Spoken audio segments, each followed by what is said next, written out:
the two most important parts of this track. Turns 10 and 11, which would be 3 and 4 to the NASCAR guys, where these cars have got to maintain speed and try and pick up speed all the way through this turn so they can get onto the front straight away and keep that momentum going down into turn 1, which is going to be very tricky in these road-going cars. It's long. You've got to lose a lot of speed throughout turn 1 as you get into turn 2. So this is going to be a very important race for this very important championship. No question about it. The cars are on the track. Here's our starting grid. Sean Hendricks, our points leader, will start right up front with Andy Pilgrim alongside in a turbocharged Lotus. Peter Farrell and former series champion Doc Bundy will be on row 2. On row 3, there's David Donahue starting in the 5 spot next to Sean Rowe in a Corvette. Row 4 will be Shane Lewis from Jupiter, Florida, next to Englishman Russell Spence in a Ferrari. On row 5, Peter Shea from Newport Beach, California, and the ageless R.K. Smith in a Greenwood Camaro. Row 6 will be Bo Lemler, also driving a Lotus today. Court Wagner from Los Angeles, California, will be in a BMW. Row 7, Cameron Worth from Fort Lauderdale, Florida, a turbocharged Mazda RX-7, and Richard Holdner in his Mustang Cobra.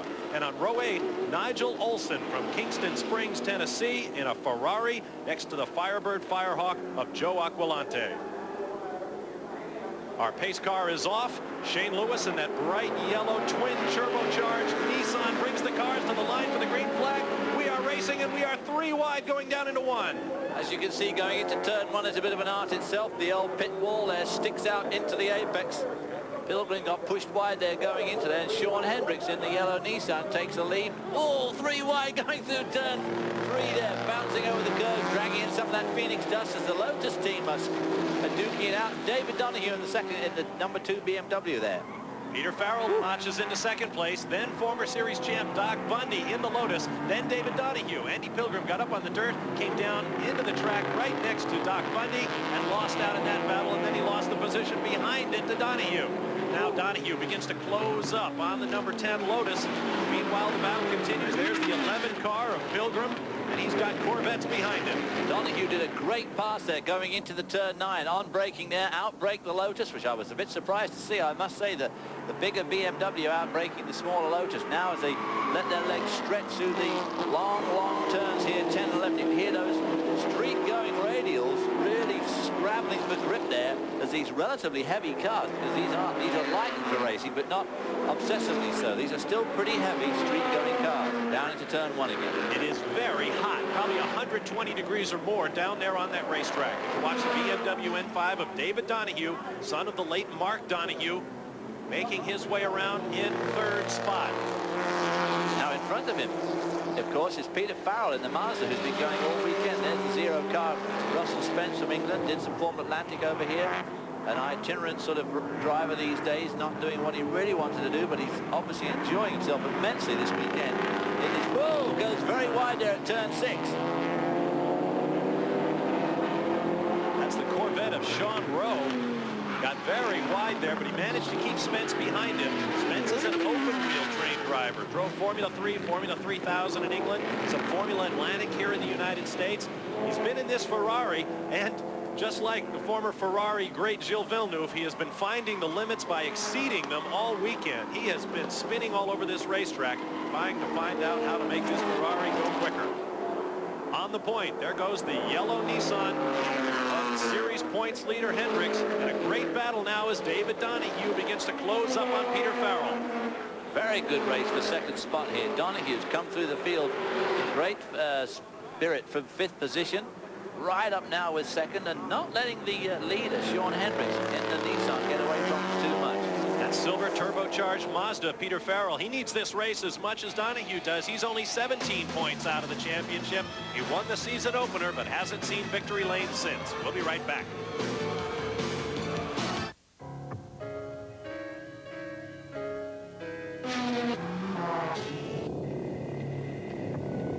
The biggest difference between these cars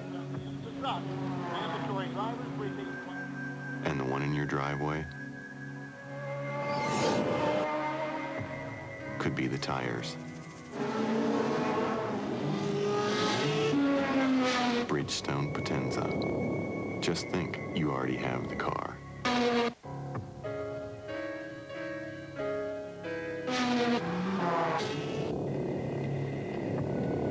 The biggest difference between these cars And the one in your driveway could be the tires.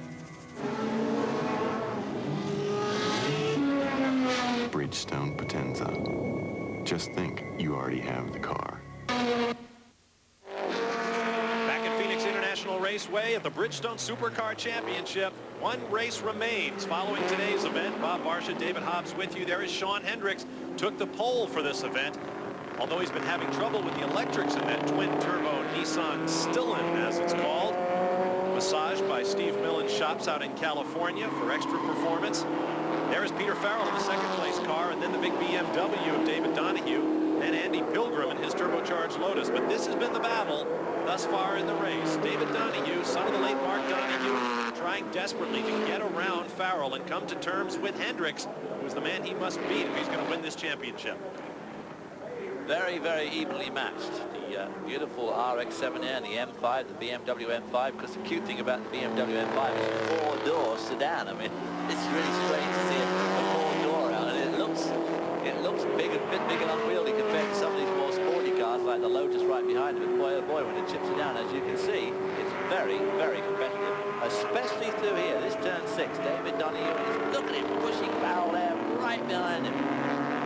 BMW offers about 60 more horsepower, but he does run 250 pounds heavier than the Mazda. Now, we've seen the Mazda smoking some tires, and as you said earlier on, that might be detrimental to it in the end, because these are street radials, there's no doubt, you know, and of course today, as you said, it's also extremely hot, and the track temperature is probably up round about the 140 mark, so these tires are being asked to do a lot this afternoon. Donahue getting down there on the inside of Farrell. He's quick going into turns 10 and 11, but just not quite as quick coming on. Peter Farrell, vastly experienced driving showroom stock automobiles. He runs in the Firestone Firehawk series, a sister company in the Bridgestone empire. And in so doing, puts 3 and 4 race cars on his trailer every weekend, including this Bridgestone Supercar Championship machine.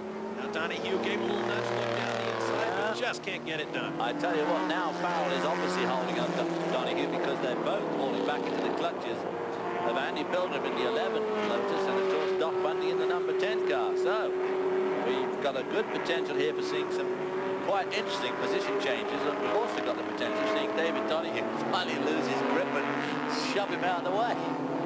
Not that, of course, a Donahue would do that thing. Just 27 years of age.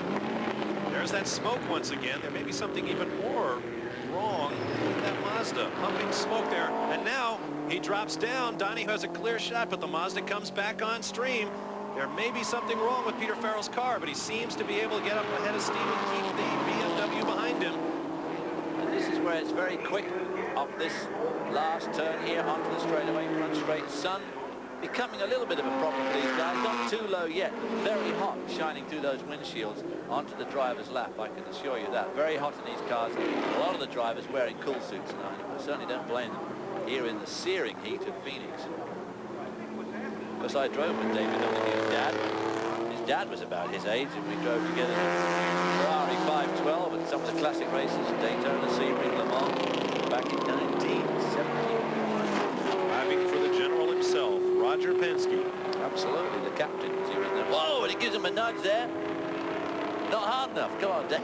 What am I saying? Hey, hey, hey. Hey, hey, hey. Don't all that. Coaching from the booth, they call it. Total impartiality here as we watch Peter Farrell doing a terrific job of keeping perhaps the faster car behind him. And now you see the Lotuses pulling in. Now here is Donahue's try. Here's his attempt. Andy Pilgrim goes down low. They sandwich Farrell. Pilgrim's around. Donahue's around.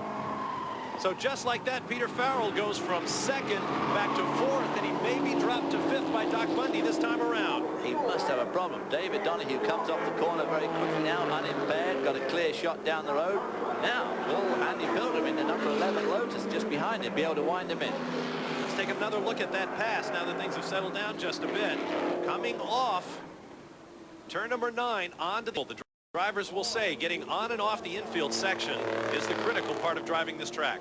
Going down the outside, he tried an outside pass, stayed there, and I don't know whether Farrell got phased by him being on the outside or whether Farrell may have a problem with his transmission. Maybe he could not select a lower gear, which is why he was slightly slow into the corner and slow coming off. So maybe Farrell has a problem with his transmission. David Donahue has a problem right now. The number 11 turbocharged Lotus X180R of Andy Pilgrim, who is now absolutely nailed to his rear bumper. But they are in second and third instead of third and fourth, and that's what it's all about. We'll be back with more of the Bridgestone Supercar Championship. Sean Hendricks continues to lead. Back at Phoenix International Raceway, Bob Barsha, David Hobbs, and Ralph Shaheen with you for the Bridgestone Supercar Championship. And right now there is the most supercar among the supercars. Race leader and points leader, Sean Hendricks. And here is the battle for second that is really heating up. David Donahue and Andy Pilgrim, the BMW, normally aspirated against the turbocharged Lotus. They've been going at it like this pretty well from the start of the race. But there's no doubt about it. The last couple of laps, Donahue certainly has fallen back into the clutches of Pilgrim, who's looking very, very strong. Pulls out, no, decides to stay behind you. No, does pull out. But it use the draft of the BMW as they go down this long straight. He, in fact, of course, has lost a bit of ground. Meanwhile, behind them, Peter Farrell, who was running in second place before being passed by these two, is holding station in fourth place right now, followed by Doc Bundy in yet another Lotus, and Sean Rowe in a Corvette. Whatever it must have been with Farrell's car when that overtaking maneuver took place, it must have been a temporary derangement of his vehicle, because it seems to be running fine now, but he's lost all that ground to these two. Let's look back to Farrell, winner of the season opener at Sebring, where this year's championship will conclude in the next race remaining. Ralph Shaheen is down in the pit lane with more on Farrell's situation. Bob, the situation with Peter Farrell right now is a leaking manifold. They're not sure exactly what is causing it. He's going to try to stay out on the race course and nurse the car home with just a few minutes remaining. Well, that means he's not getting fuel into that engine. Well, maybe a turbocharger problem. Not getting full turbo pressure either if he's got a leaking manifold. Oh, we had contact up on the backside. Donahue got together with Andy Pilgrim, who tried to go down the inside as they came off that slow turn number 9 up onto the oval. Let's take another look at it. Into the corner. Donahue seems to go wide there. Pilgrim taking an amazingly tight corner inside there. Oh, and just clips Donahue as he goes around. I think really he ran Donahue more than the other way around, actually. He was trying to get inside Donahue. Donahue didn't move, but he deflected himself. Good point, though. He made an amazingly tight hairpin there in that Lotus. It may have been that he didn't actually touch him. It may have been that he just was so tight that his back wheels lost traction. So going to come back and have another go. He certainly is quicker through the infield than Donahue, and he's very quick through here. This is turn 6, where Donahue was so quick before. Now this time, Pilgrim tries to rush it and pays the penalty. Goes wide, loses grip, has to back out of the throttle, which of course in the turbo engine is particularly unfortunate for him. Backs out, loses quite a bit of space. So makes another charge down the inside, goes wide to try and get a good shot on the exit of that hairpin, right up to the wall. This time he's going to try and go around the outside, because at this section of the track here, as they get up to full speed before they go into turns 10 and 11, there's no doubt the Lotus does not have the speed of BMW. Through the 9-degree banking they come. David Donahue driving for new car owner Mike Yater, took over from Ed Arnold at mid-season and making a run for his first major championship. But trailing by 2 points going into this race behind our leader, Sean Hendricks.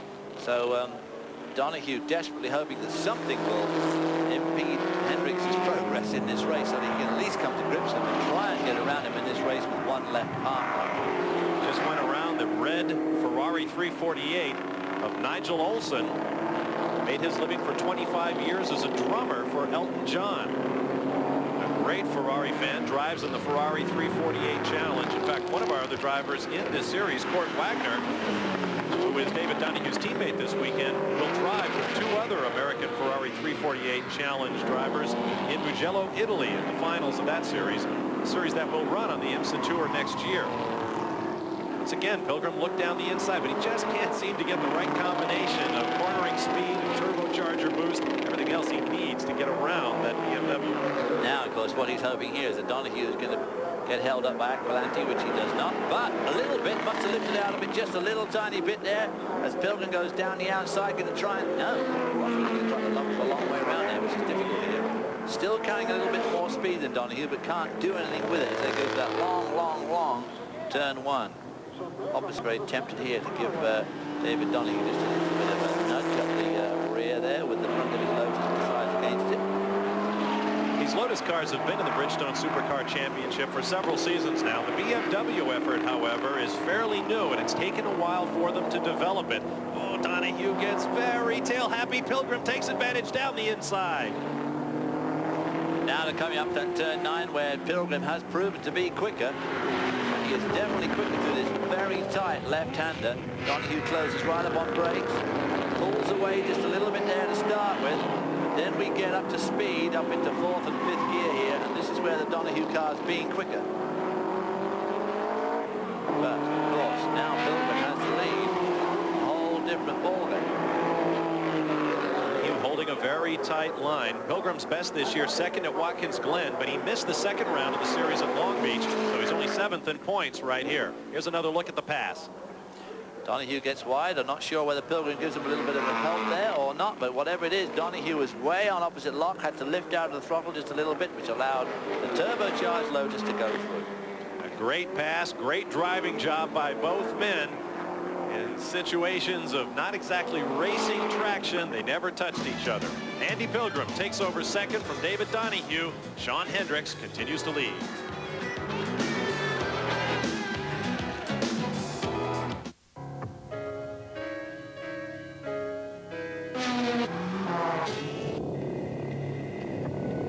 The biggest difference between these cars and the one in your driveway could be the tires. Bridgestone Potenza. Just think, you already have the car. Back at Phoenix in the Bridgestone Supercar Championship, problems for race leader and points leader Sean Hendricks. Very slow on the banking. Turns 10 and 11. He has the pit entrance in front of him, but meanwhile, the second and third place cars, the Lotus of Andy Pilgrim, the BMW of David Donahue, race past.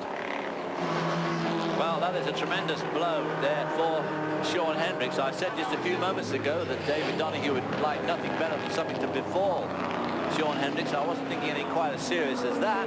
That does play right into Donahue's hands, and now, of course, he'd be wishing even more fervently that he had not let Andy Pilgrim through just a few moments ago as Sean Hendricks pulls into the pits, looks to the terminal. Let's get down to Ralph Shaheen. Well, he radioed in that the thing just blew up on him. Let me see if I can step in here and get a word from Sean as he gets unsnapped from the car. Sean, can you tell me what happened to it? He just quit on me. I don't know what happened. Well, they had been fighting electrical problems all weekend long, and apparently it finally caught up with him.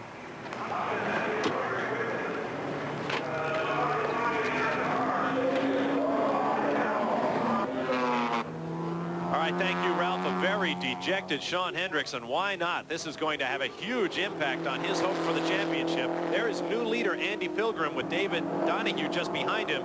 Doesn't help Pilgrim all that much. He comes to this race 7th in points, but Donahue will rocket right past Sean Hendricks into a big points lead with just one race remaining in Sebring, Florida. And third place, Peter Farrell, will be neck and neck with Sean Hendricks for second place in points at Sebring.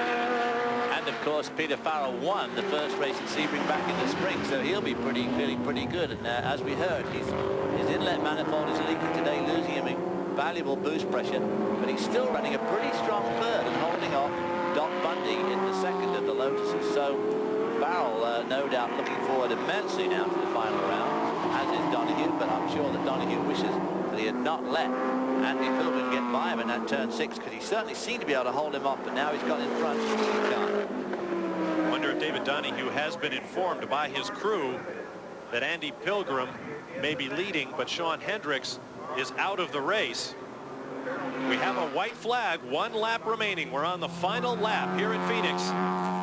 Andy Pilgrim leads David Donahue, but Donahue is the de facto leader in the championship with one race remaining. Peter Farrell runs in third, Doc Bundy in fourth, Sean Rowe in fifth.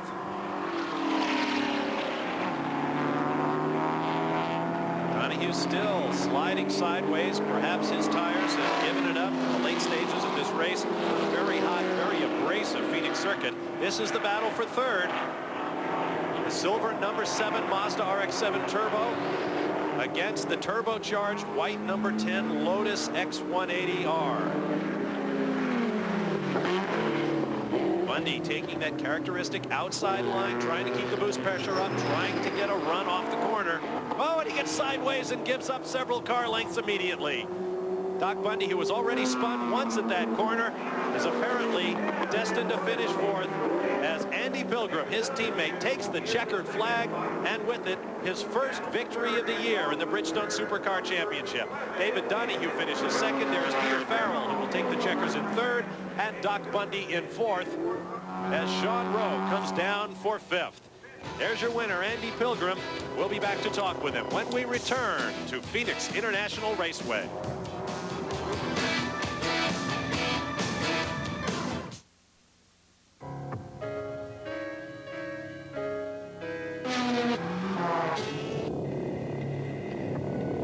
The biggest difference between these cars and the one in your driveway could be the tires. Bridgestone Potenza. Just think, you already have the car. Back at Phoenix International Raceway, Bob Varsha, David Hobbs, and Ralph Shaheen with you, where the Bridgestone Supercar race is now finished. Here's a look at the top 5. Andy Pilgrim with his first victory of the year over new points leader David Donahue, and Peter Farrell finishes third. Now let's get down to victory lane and Ralph Shaheen. Well, Andy, congratulations on your first ever Supercar win, and tell me about how you got around David Donahue, because that obviously made the difference.